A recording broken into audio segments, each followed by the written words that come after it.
Michael Bloomberg's comments on stop and frisk have caused outcry. Team Rising is here to weigh in on his attempts to control the damage. We got Democratic strategist Michael Starr Hopkins and director of media at the Lincoln Network, Marshall Kosloff. Look at that fancy new title, Marshall. Congratulations. Thank you. And two great friends of the show. Great to see you guys. So this is an interesting thing we've been tracking with the stop and frisk. Basically, it came out after, the 2015, there was that audio of Michael Bloomberg speaking at the Aspen Institute talking about stop and frisk. However, we've seen his support amongst black voters go up quite a bit, not necessarily after that comment. And Michael, two members of the Congressional Black Caucus have supported and endorsed Michael Bloomberg. An NAACP official actually came out in support of Michael Bloomberg, the mayor of Atlanta. Maybe explain, how they can reconcile these positions and what this means electorally going forward. Well, I think it's a couple things. I think, one, Michael Bloomberg may have troubling issues when it comes to race. It's obviously nowhere near as bad as Trump, and I think African-American community is trying to figure out how to best get Trump out of office and have someone who, isn't as bad as him. But also, I think the big issue when it comes to stop and frisk is the fact that, if we were to disqualify every candidate who had a racial issue, who had a criminal justice issue, there would be no candidates. Joseph Biden has an issue when it comes to criminal justice. When you look at Amy Klobuchar, she has a prosecutorial issue. Every candidate has some kind of criminal justice issue. And so if we want to have a litmus test when it comes to criminal justice, we won't have any candidates to run against Trump. I think that's a fair explanation of the thinking. That's been my, my thought there as well. However, I think it's a pretty far stretch to equate, saying we put all the cops in the minority neighborhoods because that's where all the crime. He just basically makes a very flat-out racialist argument for actual racial profiling, saying murderers and murder victims fit one MO. You can just take the description, Xerox it, and pass it out to all the cops. They are male minorities, 16 to 25. Isn't that a false equivalency to put that next to, say Bernie Sanders, who's the other front runner at this point, who has a very good, consistent record on these issues, although he did vote for that crime bill back in the 90s, which is the thing that's always thrown at him. Yeah, look, I was a public defender in Manhattan while stop and frisk was a practice. So, I uniquely understand how problematic it was. But I think that we can't disqualify candidates because of, one policy. I think we have to take a holistic approach to everything. What do you think, Mark? Isn't that the holistic approach also problematic with Bloomberg? Yeah. This guy's a Republican until very recently. But he's not Trump. And that's a separate question. And that's it? That's the bar?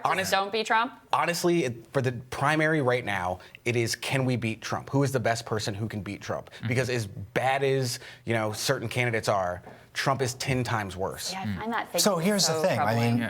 Let's look at black voters. I think a lot of coastal people will hear Bloomberg's comments at Aspen and sort of be shocked. But real talk, I think a lot of black voters wouldn't be shocked at all. I think if you ask black voters, how do white politicians think about you? They'd say, they probably think we're dangerous. They probably think we're more prone to crime. They wouldn't like that, but it's just sort of a reality here. So I think that's sort of priced in here. I think that these attacks have been pretty consistently not very effective. I think Mayor Pete is not performing well in the minority community, not because of his issue with the police and the fire chief. The attacks on Joe Biden isn't performing poorly because of weird comments he made in the 1990s. I think there are bigger issues about electability. And it's like Michael said, this comes down to who's going to beat Trump. Yeah, see, I think you're right. I don't disagree with any of that. I just find that thinking so troubling. And I think that has been created by this vote blue no matter what mentality that says, look, if the person is just slightly better than Trump or even just different than Trump, then we'll just line up behind them. And that's very, to me, that is very disturbing way to think about that. But it does pave the way to someone like Michael Bloomberg, who has not been an ally of anything remotely approaching progressive politics for quite a long time, backing W, backing Giuliani, backing the Iraq War, backing racial profiling in a super aggressive way, not just in the black community, but also in the Muslim community. And I think he is like chickens coming home to roost in terms of that vote blue no matter what. Anything other than Trump is inherently better than Trump mentality. But if you're a person of color, I think you are actually worried about what a second term of Trump would look like. Let's talk about the Muslim ban. Let's talk about, S-hole countries, the Charlottesville. That was just in the first term. I can only imagine what the second term would look like. And what are the generational dynamics? Because this is a very much a generational divide within. The whole race has really had a great generational divide, but in particular within the Black community. Yeah, and we talked about this. My grandmother is someone who was a Biden supporter, and all of her friends were Biden supporters. And as Biden's support has gone down, she's now a Bloomberg supporter, and all her friends are Bloomberg supporters, not because they love Bloomberg, but because they want to beat Trump. I mean, she was the first integrated class in D.C. And so to see, the first Black president and now to go to Trump, there's a real fear among her and her peers that we're swinging the pendulum back. I also wonder how it works with class, because in terms of, I think, lower class and poor working people, they're going to have much more economically at stake. But Marshall, if you're middle class and above, and your sole concern is beating Trump, then a Bloomberg and his wealth doesn't pertain to your life as much, and it doesn't have to do as much with economic inequality. What do you? Well, yeah, I mean, look, if I were a Democrat, I would disagree with Crystal's take on, vote blue no matter what, because look, what's going to matter more? It's the Supreme Court.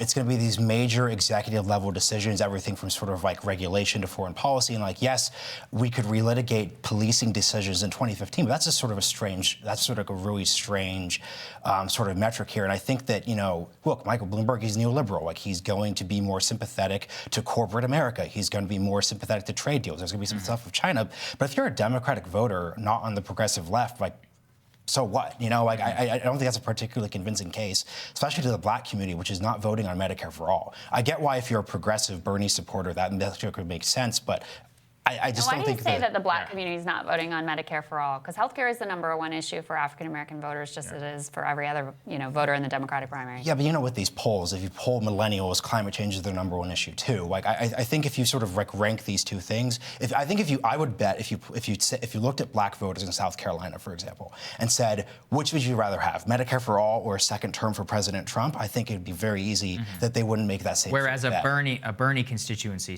would certainly be different. I mean, I've consistently said this is not a policy election. This election will be, are you Trump? Are you better than Trump? Can you beat Trump?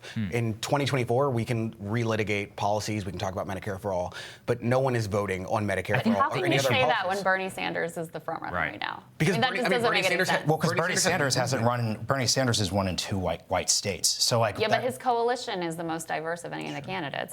He has more strength when you get out of the white states. I mean, the white states are actually not good for Bernie Sanders. Well, no. So look, I definitely think that there's a strong case to vote for Bernie if you're a person of color. This isn't about diminishing that case. But my point is just that those voters are probably not making the case on revolutionary political change, not simply, as Michael's saying, making the choice of who is going to stand up to Trump. I mean, we've seen these ads on this show. What Bernie ultimately has to do, Michael, is fuse his revolutionary political change case with electability. Absolutely. And this comes down to his thesis about turnout. So this is actually what I'm curious on. Do you think it's true? I do think there is a lot of truth to it because of what Trump was able to do by overperforming his polls by 2 percentage points nationally, bringing millions of new people into the political process. That is Bernie's argument, which is that having a revolutionary message brings the 65% of the working class who don't vote into the political process for the very first time. I mean, I think Bernie has kind of taken a page out of the Trump playbook. He has started a movement. He's got momentum. He's got